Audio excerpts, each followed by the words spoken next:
Saturday, Whitehall. 60,000 people for a man Britain has spent 10 years trying to silence.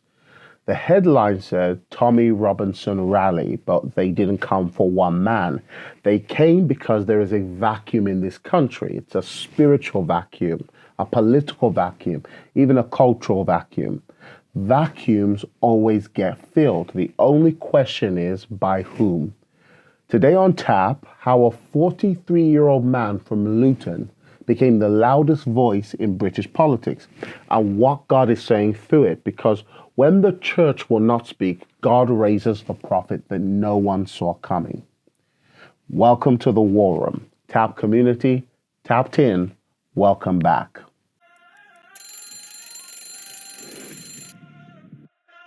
Tap in.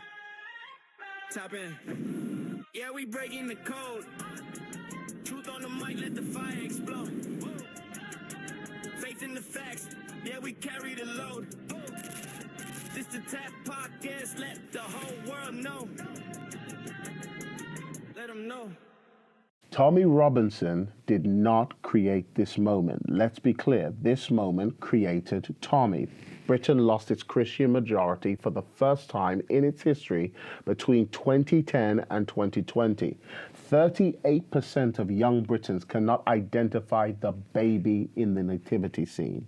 In the May 2026 locals, Labour lost nearly 1,500 council seats. Reform gained over 1,400. This is the worst local election for a sitting British government in modern history. Two-tier policing exposed, mass migration without integration, empty pews, apologetic bishops, open letters about pronouns, silence on rape. This is the soil. This is why 60,000 people stood in Whitehall on Saturday. And when God's people refuse to fill a vacuum, God raises someone outside of his people to fill it. Whether you like that person or not is not the question. Stephen Yaxley Lennon, born Luton 1982, working class boy, Irish mother, Vauxhall plant, aircraft engineering apprenticeship at Luton Airport. 600 people applied. They took only 4. He was one of them. This is not a stupid man.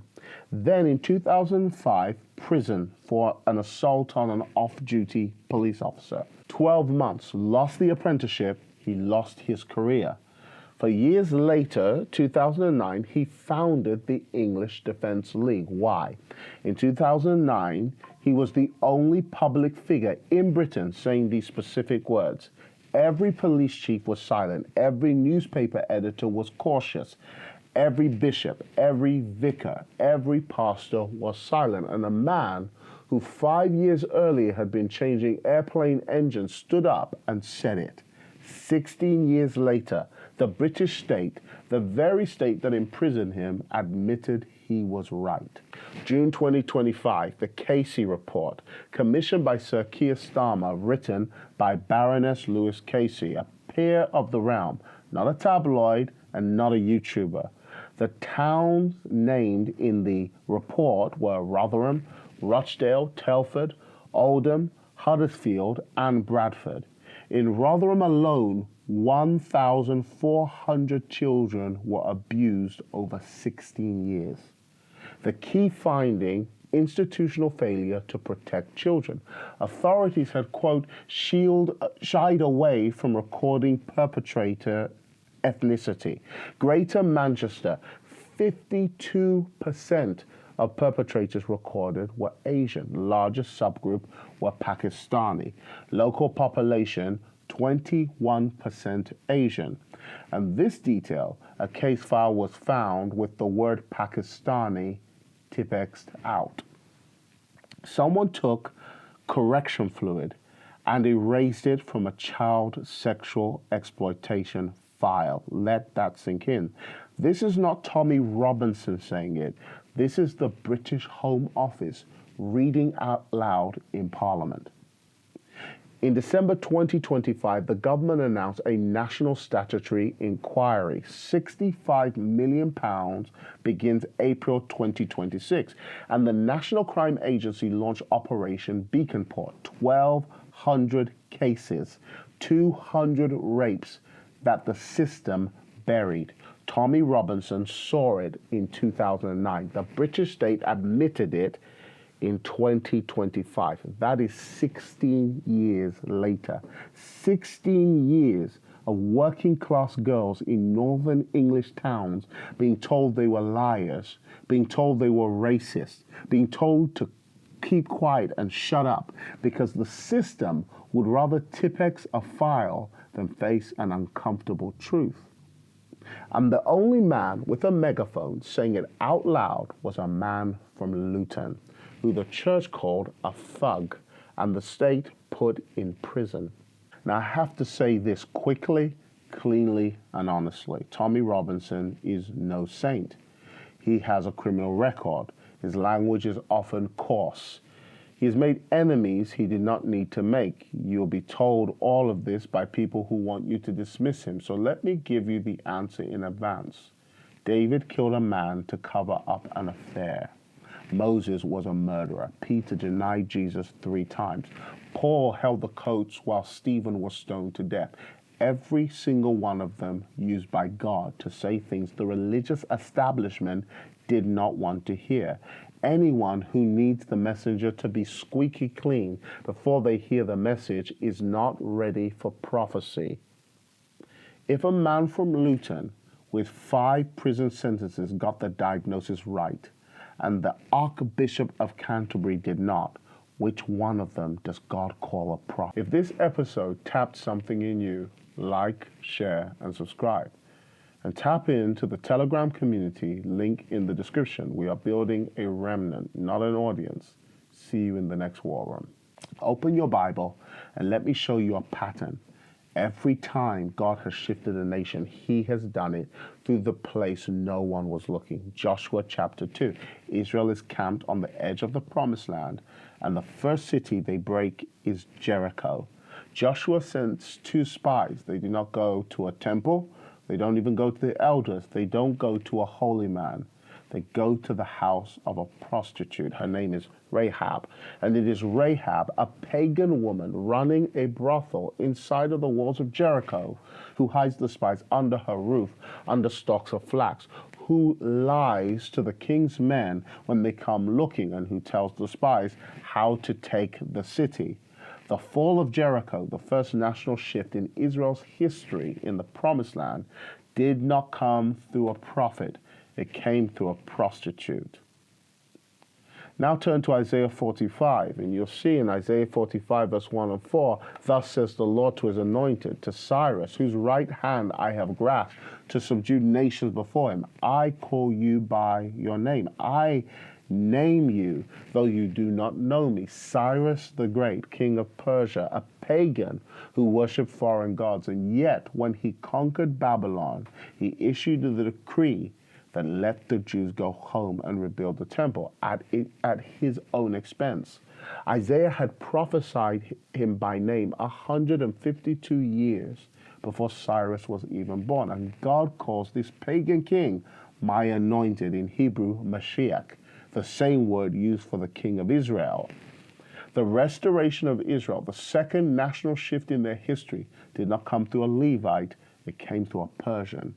Balaam was a corrupt prophet. God spoke through his donkey. Caiaphas was a murderer who arranged Christ's death. God made him prophesy the gospel without knowing what he was saying. Are you seeing it yet? The brothel, the pagan throne room, the donkey's mouth, the murderer's lips. These are the places God shifts nations from, not from where you would look, from where you would never think to even look. And when the people of God refuse to be the voice of God, God reaches for the next unforeseen vessel, whether you like that vessel or not. In Luke 19:40, he said, I tell you, if these were silent, the very stones would cry out. Tommy Robinson is one of those unforeseen stones through whom God is crying out. 13th of December 2025, opposite Downing Street, Tommy organized a carol service. He called it Putting Christ into Christmas. I'd like to wish everyone a Merry Christmas. When I started in 2009, the church stood against...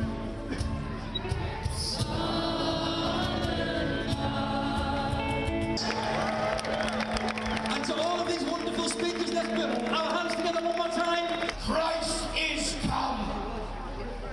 And the week before it happened, leaders from the Church of England, the Baptist Union, the Methodist Church, the Evangelical Alliance, the Salvation Army, and the Catholic Church signed an open letter of condemnation. Against what, you might ask? Against the tippexed file? Nope. Against the rape of children? No. Against the 16-year cover-up? No. Against the carol service for, quote, co-opting Christian symbols. In a country where a tippexed file hid the rape of children for 16 years across at least 6 towns, affecting over 1,000 girls, the Christian leadership of this nation found their voice not against the rape, against the carol service. And Tommy Robinson stood on the stage and told them exactly what they were. We were their lost sheep. Luke chapter 15, the shepherd leaves the 99 to find the one that is lost. Tommy stood in front of the working class British people with addictions, prison records, broken families, tattoos, 1,000 reasons the church does not want them. And he said, we were the lost sheep, and the shepherds didn't come. Where were the bishops on Rotherham? Where were the mega church pastors on Telford? Where was the Archbishop of Canterbury when 1,400 girls were being raped over 15 years? They were signing letters, apologizing for the Crusades.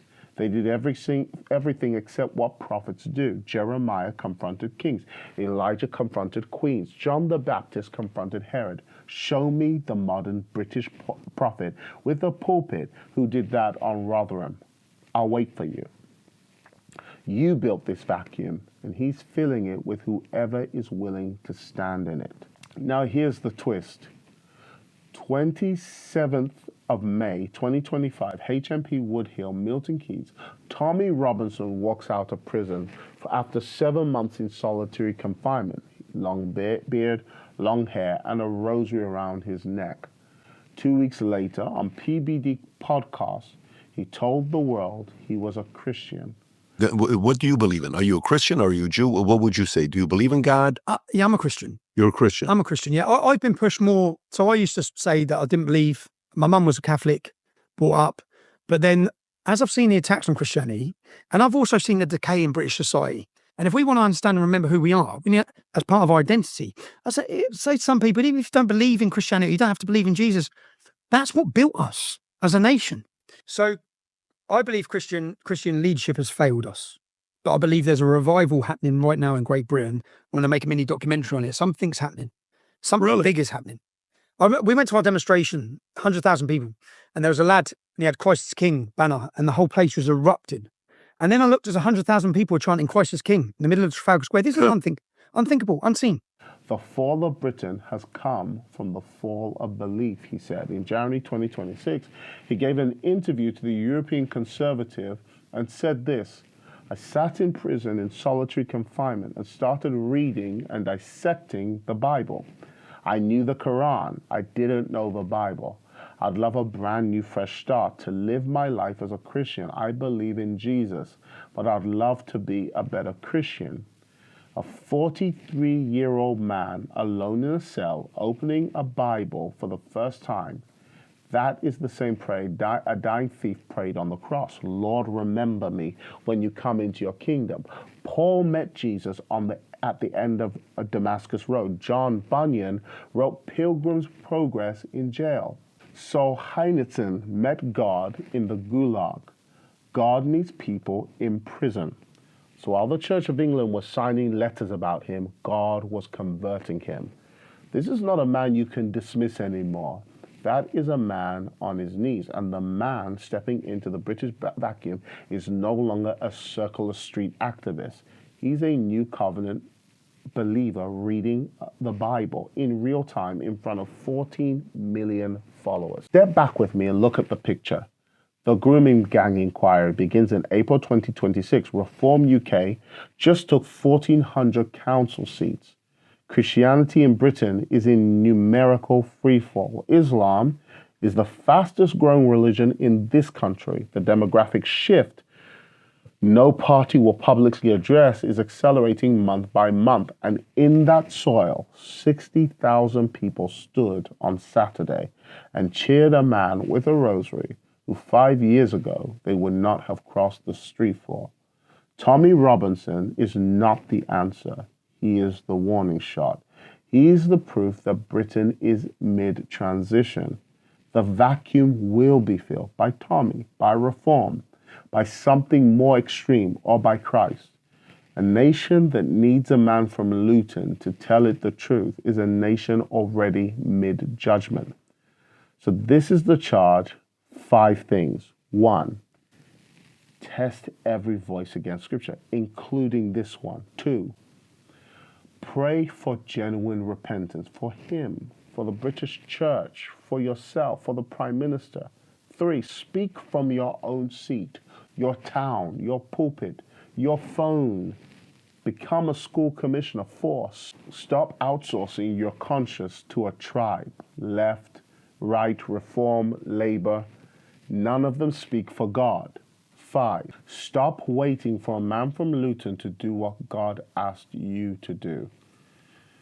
Because here's the prophetic word from the King of Kings himself. It's in Ezekiel 33 verse 6. But if the watchman sees the sword coming and does not blow the trumpet, his blood I will require at the watchman's hand. The blood is required at the watchman's hand. Not at the donkeys, not at the prostitutes, not at the pagan kings, not at the man from Luton, at the watchman. The stones are already crying out. The question is whether you will be one of them. This has been TAP, the alarm point. I'm Tobi Arayomi. You've been tapped. Now go and do likewise.